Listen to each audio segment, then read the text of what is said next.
세계적인 스포츠 축제 제32회 도쿄 세계 스포츠 대회가 2020년 7월 24일부터 개최될 예정입니다. 이에 앞서 지난 2019년 9월 도쿄 세계 스포츠 대회 조직위원회에서는요. 세계 스포츠 대회의 역사와 스포츠 정신을 배울 수 있다는 명목 하에 일본 세계 스포츠 대회 박물관을 개관했습니다. 자, 그런데 말입니다. 일본의 역대 금메달리스트 사진이 전시된 곳에 고개를 푹 숙이고 있는 한 남자. 그는 다름 아닌 고 손기정 선생이었습니다.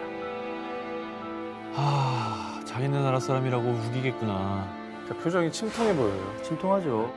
자, 그 뼈 아픈 역사 속으로 가보겠습니다.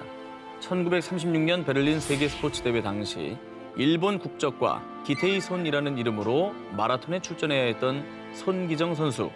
그리고 세계 스포츠 대회 위원회 홈페이지에 여전히 그는 일본 국적으로 등록돼 있습니다. 자, 그런데 과연 일본이 손기정 선수를 자랑스러운 자국의 금메달리스트로 소개할 자격이 있을까요? 베를린 세계 스포츠 대회 당시 손기정 선수가 딴 금메달은요.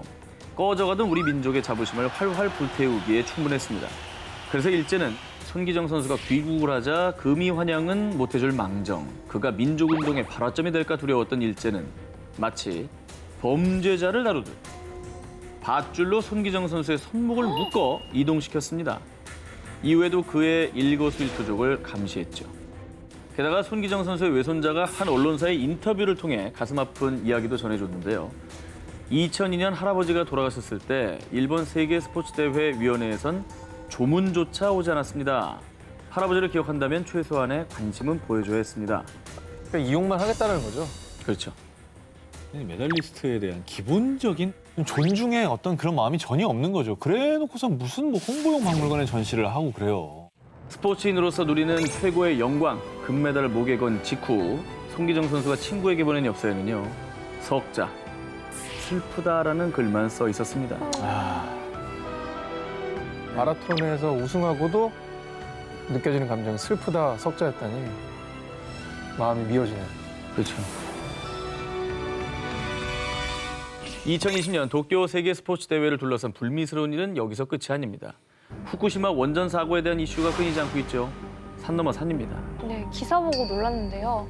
관광객들에게 후쿠시마산 네. 농산물로 만든 도시락을 제공한다고 하고 아, 그래요? 네, 또 친환경으로 홍보한 주 경기장은 후쿠시마산 목재를 사용해서 논란이 되고 네, 특히나 그 이슈가 됐던 부분이 야구 경기가 열릴 경기장은 후쿠시마 원전과 불과 70km도 안 떨어진 그런 곳이더라고요. 심지어 그 옆이 지금 그 원전 폐기물을 버리고 모아두고 있는 그 폐덕장 중에 하나예요. 쌓아놨더라고요, 네. 거기다. 자, 그런데 말입니다. 지난 2019년 9월 세계 최대 청원 사이트에 게재된 글입니다. 바로 2020년 도쿄 세계 스포츠 대회에서 우길기 사용 금지를 청원하는 글이었습니다.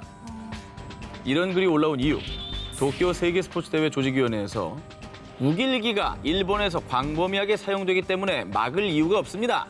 라며 우길기 사용에 대해 아무런 제재를 가하지 않겠다고 전했고요. 더 황당한 것은 세계 스포츠 대회 조직위원회에서도 우길기 사용을 묵인했다는 것입니다. 이거 진짜 정말 그래서 2020년 도쿄 세계 스포츠 대회에서 우길기 사용 허용이 어떤 의미를 주는지 한국 홍보 전문가 서경덕 교수님과 자세히 좀 얘기를 나눠보겠습니다. 네. 네, 안녕하세요. 반갑습니다. 일본 우길기가 어떤 의미를 내포하고 있는 건가요? 일본 우길기는요, 제국주의, 군국주의의 상징이죠. 전쟁 범죄를 일으켰을 때 전면에서 내세운 깃발이라고 할 수 있습니다. 특히 독일의 하켄크로이츠와 같은 전범기라고 볼 수 있는데요. 그렇기 때문에 우길기를 사용하는 것은 전쟁 깃발을 다시금 꺼내드는 것과 같은 의미입니다.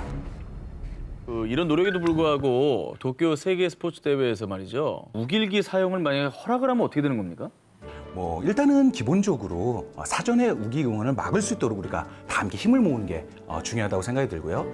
그런 와중에도 일본 정부 측에서, 위원회 측에서 우기 응원을 강행하게 된다면 저는 이것을 굉장히 좋은 기회로 삼아야 된다고 생각이 듭니다. 왜냐하면 스포츠 대회가 열렸을 때는 각 나라 언론기관이 대부분 다 참여를 하기 때문에요. 세계인들에게 이런 우길기 사용이 무엇이 잘못됐는지를 더 널리 알릴 수 있는 그런 기회로 삼는 것이 중요하다고 생각합니다. 자, 세계 스포츠 대회가 뭡니까? 세계인이 하나 되는 평화와 화합의 대축제 아니겠습니까? 좀 성공적으로 개최되길 응원합니다만 그러기 위해서는 정치적, 종교적, 인종적 선전은 허용하지 않는다.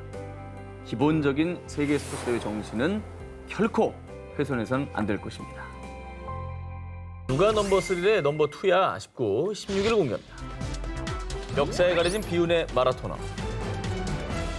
1936년 일제강점기 시절 베를린 세계 스포츠 대회에서 당당히 금메달을 목에 걸고 국민들에게 희망과 기쁨을 안겨준 위대한 마라토너 손기정 선수. 다들 기억하시죠? 아, 그럼요.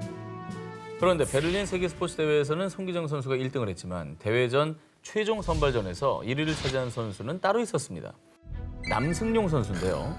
이 선수로 말할 것 같으면 1931년, 1932년, 2년 연속 조선 신궁 경기 1위, 그리고 1936년 베를린 세계 스포츠 대회 최종 선발전에서 손기정 선수를 제치고 1위로 본 대회 출전, 본 대회에서 동메달까지 획득하며 조국에 큰 영광을 안겨준 선수입니다.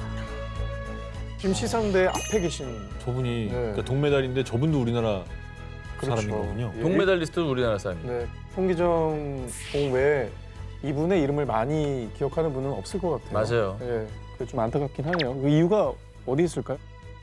식민지 시절 서러움을 잠시나마 잊고 큰 기쁨을 안겨준 위대한 업적을 세웠음에도 역사는 당시 금메달을 딴 넘버1 손기정 선수만 더 기억을 했던 겁니다.